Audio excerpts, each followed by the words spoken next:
Today we will see how are you planning for the next major recession to come. This video is brought to you by the Question Response channel, the channel where you will find the answer to everything. Thanks to Daniel Howard, Doug Armey, Bernard Remy and Nick Falcon for their answers to this question. We'll start with Daniel Howard's first answer.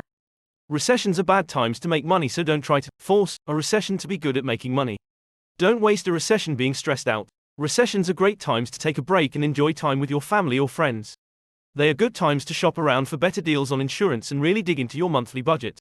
They are good times to buy that season pass to an amusement park plus dining plan and get lots of free trips to the park and lots of free food. If you have the means, it's a great time to go on vacation.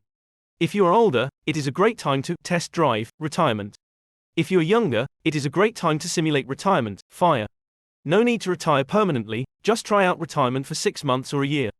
A recession is a good time to try out all those perks that you pay taxes for. Unemployment, utility discounts, free medical insurance, varies by state. Really dig in and find out what's available. You'll get another job, I promise. See it as an opportunity instead of a waiting period. Take advantage of the extra time. We can continue with Doug Armey's answer. I launched my financial consulting business in the midst of the tech boom. Tech stocks were skyrocketing. It was a crazy time. One day trader friend told me, I'm pretty conservative. I'm happy just tripling my investment each year. He wasn't laughing. An elderly friend, deathly afraid of the stock market, told me, you can't lose money in tech. Valuations were insane. New companies launched with a sexy sounding name and no sales and suddenly were bid up to $1 billion net worth.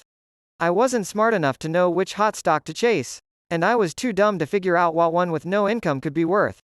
So I designed broadly diversified portfolios steering mostly away from the high flyers. I struggled getting people to buy because, well, they were only going up 20% per year. How boring. The market tripped in the spring of 2000, then crashed. We slid into a recession in 2001. The tech market got slaughtered. Some mainline tech companies dropped 90%. Many newbies evaporated. And my boring portfolios actually went up. I kept personally investing through the whole debacle, making some of the best investments of my life. Fast forward to 2006. The real estate boom is soaring. Single-family home prices are skyrocketing 20% and more per year. People are qualifying for 0% down loans they can't pay. So they refinance in a year, pull out thousands of dollars and pull the lever again. A giant slot machine on steroids. A friend wanted a vacation house. The appreciation was more than the payments. A free house. When I questioned him about it, he replied, you can't lose money in real estate. I stopped investing in real estate. I wasn't smart enough to figure out how homes could keep rapidly doubling in value. And I was too dumb to figure out who would buy them. Enter 2008. The real estate market stumbles. Then the stock market tripped. The house of cards crashed into the Great Recession. So I bought a foreclosed house for half price. And continued to invest in my boring diversified portfolio. Those were some of the best investments I ever made. So how am I preparing for the next recession?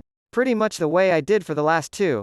Because I'm just not smart enough to know when it's coming. And I'm too dumb to know what else to do. Investing success comes not from planning for the unknowable but instead for a lifetime. What do you think? We will continue with Bernard Remy's answer. Turn all your financial assets into cash. Sell part of your real estate. Buy back all your interest payments. Have zero debt. Lower your lifestyle fixed costs and buy gold bars. We can continue with Nick Falcon's answer. I have reduced my long-term equity investments in DRIPs, dividend reinvestment plans, and real estate investments in rental properties both by 25 to 35%. I sold at what I believe to be at or near the top of the market. I still do day and swing trading in mainly commodity-based 3x leveraged ETFs like DGAZ, UGAZ, UWT, DWT, USLV, NUGT, ETC, as well as just an occasional flip in real estate. When my income used to include more trading in stocks, covered call options etc for equities, and doing flips 4 or 5x per year in real estate. I have gone from 25% cash to 40% and may go to 50 or 60% depending upon the economy and equity and real estate markets performance in the next 12 months. Remember, cash is king during a recession, and the best advice I have ever followed was to sell when everyone else was buying and buy when everyone is selling. That doesn't mean buy the dips, but when there's blood in the streets.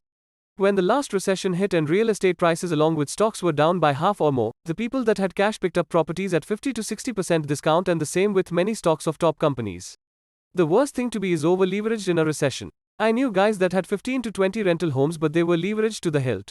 When tenants were not paying, they couldn't pay the mortgage. Even those that owned stocks had them margins. So they had to keep selling off their portfolios at cheaper and cheaper prices to pay the margin calls.